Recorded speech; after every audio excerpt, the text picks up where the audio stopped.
I've been getting a ton of messages of people asking me whether or not it's too late to buy SoFi stock. And the reason why I've been getting all these messages is probably because we're up almost 160% since its lows in April. And we were buying it down here in the lows. We were buying it, if we head over to the Discord, we were buying it at $11.80, $11.36. And at one point, it became almost 16% of my portfolio.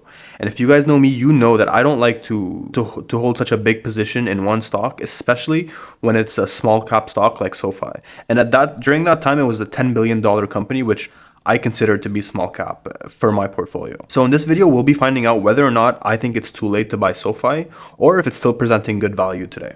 I have been a bit sick for the last few days, so I might sound like a bit stuffy, so bear with me on that. The first thing I want to talk about is explain to you what SoFi's business model is, how they make money, what they do, etc., etc. So this is for people who have no idea what SoFi is and what they do. So SoFi is a one-stop shop for all of your financial needs. So home loans, checkings accounts and savings accounts, brokerage accounts, credit cards, right? Personal loans, student loans. So technically, from this page, you would look at this and you would say, oh, it's a bank. And, I don't blame you for thinking it's a bank just from this page, because everything they do here is things you can find at like Morgan Stanley or JP Morgan or whatever bank you use. They probably have an app and they probably offer all these things. So up until now, you would think SoFi is a bank, but this is exactly where people get it wrong. People value SoFi as if it's a bank, but in a few slides, I'll show you what makes them so different and what makes them, in my opinion, not just a bank. So the next slide over here, what I want to point out is ever since 2018, that's when Anthony Noto joined the company as CEO. And you can see since 2018, this guy has been on a roll. I mean, he's been working super hard to constantly introduce new products. And we'll talk about some of those products. And just last year in 2024, they hit 10 million members. They were just at 1 million members in 2020. So in 4 years, he 10x'd the number of members. And that just goes to show how good of a CEO this guy is. You should, if you're interested, do some more research on this guy and just find out how passionate he is when it comes to SoFi. Next slide I want to talk about is it kind of shows us a few pictures of SoFi's user interface, showing us that just on one app you can get loans, you can invest, you can manage your credit card, you can checkings and savings account, like I said. And they have a SoFi Plus subscription, which is sort of like a premium membership that provides you with extra benefits, and we'll look at some of those extra benefits here. And this is kind of, again, this is a consistent theme with Amazon Prime, with Sezzle Premium, with Hims and Hers has a subscription service. So again, I know I don't like to mention this every single time, but you guys know I love subscription models, and they're slowly pivoting towards more of a subscription model. And we'll get into that in just a bit. So what you get with SoFi Plus is you get extra interest rates on your savings account. You get a 1% match for recurring investment deposits.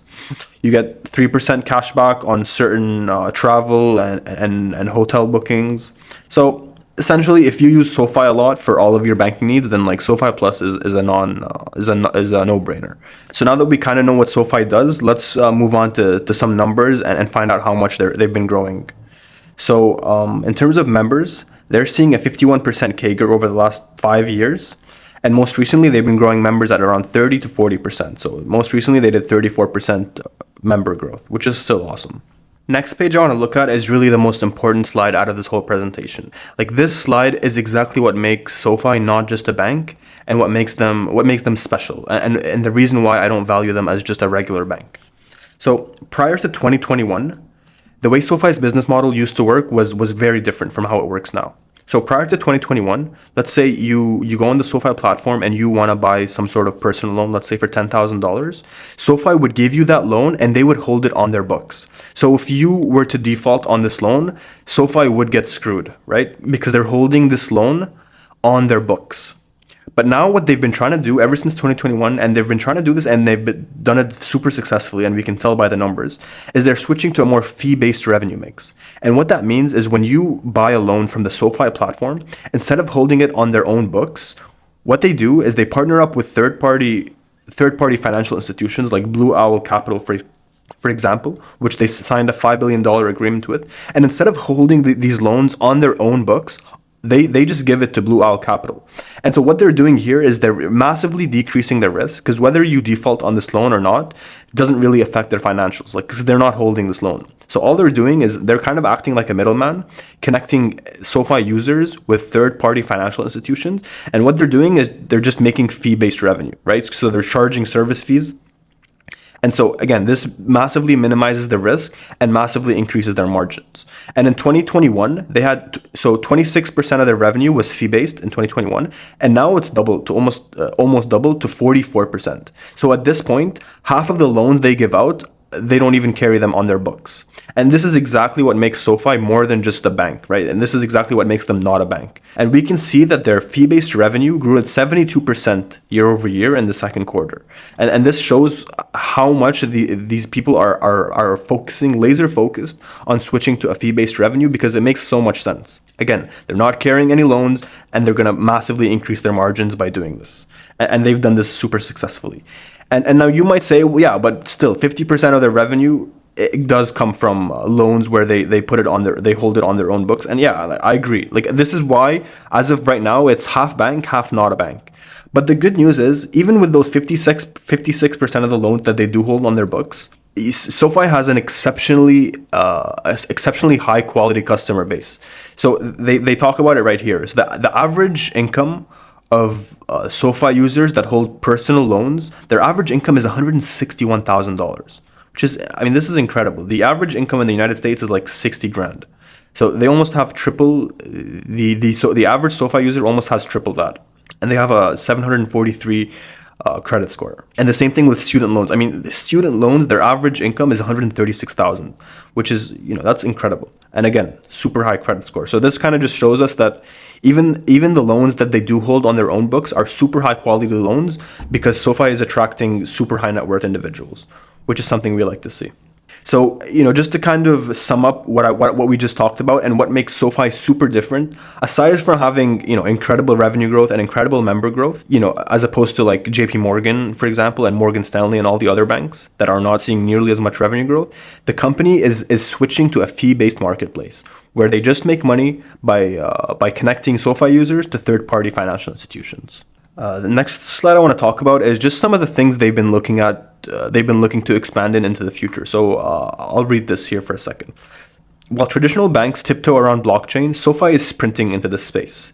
This year, it will launch blockchain-powered international money transfers, self-serve 24/7 and completed in under a minute. Think Western Union meets DeFi. So again, I'm just showing you this to show you guys that management is actively looking to expand into new age tech like DeFi, and their SoFi is also re-entering cryptocurrency trading.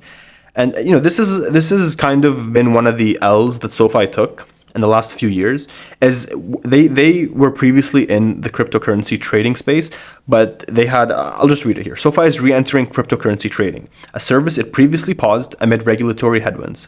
Now, with a federal banking license in hand and new regulations under the Genius Act, SoFi said it has a structural advantage over pure-play crypto platforms. So, like I said, previously they were in the cryptocurrency trading space, but they exited it because of regulatory headwinds. And now that they have their federal banking license and the Trump Genius Act, they think it's the right time to enter. And although I would have loved for them to already be in the crypto space, like over the last especially 6 months, because we've had such a crazy bull market in crypto, like it's better late than never. So they're doing it now, which is good to see. One more thing they're looking to do is AI. So this is how they're implementing AI into their services. AI is another frontier. The company has rolled out machine learning tools to automate dispute resolutions, detect fraud, and launch Cash Coach, an AI advisor that helps users optimize cash across holdings. So essentially, what I'm trying to show you guys here is that they're also implementing AI into their services, whether it's to detect fraud or to advise people on how to use their money, which is a cool little thing that they're looking to do. So this just kind of shows us that management is super forward looking. So now that we know exactly what makes SoFi different. We've seen their member growth, which is astronomically high, 35% plus per year, and they've 10x their members over the last 4 years. We've also looked at what makes them super different, which is their fee-based business model that they're rapidly transitioning into, which now makes up almost 50% of their revenues. Now we'll look at the valuation. And the reason why SoFi is kind of hard to value is because we have to take management's word like we have to trust what management is guiding for. And I'll show you guys that in a second. So before I do that, I want to show you the SoFi's track record in terms of earnings surprises. So over the last 2 years, which is 8 quarters, they've beat on analyst estimates 7 times out of 8 in terms of EPS, and they've only missed once. And in terms of revenue, they've beat 8 out of 8 times. So what this is trying to show you, or what I'm trying to show you here, is that SoFi has an excellent track record of beating analyst estimates. Now, this is where we're going to be basing off our assumptions and where we're basing our valuations off of. So I'll read this. This is straight from the CEO's mouth, just 2 quarters ago. So the fintech company anticipates 20 to 25% EPS growth beyond 2026. So even after 2026, they're expecting 20 to 25% EPS growth per year. Okay? And in 2026, SoFi expects EPS to range from 55 cents to 80 cents per share in 2026. So this came out straight out of the CEO's mouth, and we're going to be using these assumptions or this guidance from the CEO for our assumptions. Okay. So once again, EPS in 2026, 55 to 80 cents, and then 20 to 25% EPS growth beyond 2026. So what I'm going to do is I'm actually going to be more conservative than this. So again, they're guiding for 55 to 80 cents. I'm going to be using 70 cents in 2026. So kind of that middle point of that guidance range. They already have 50 cents in EPS right now, so I even think 70 is super conservative. I think they're going to smash it out of the park, and I do think they're going to hit this 80 and possibly go beyond that. But just for the sake of being conservative and being safe, we're going to use 70 cents in EPS in 2026. And once again, they guided for 20 to 25% EPS growth per year. We're just going to use 20, right? We're going to use the lower end of that of those assumptions. And finally, one last thing I want to note here is I'm using an exit multiple of 30 times earnings. And the reason why I think this is fair is, I mean, look, if a company is growing earnings per share at 20%, I think 30 times PE is super fair. That's literally a 1.5 times PEG, which is super fair in my opinion.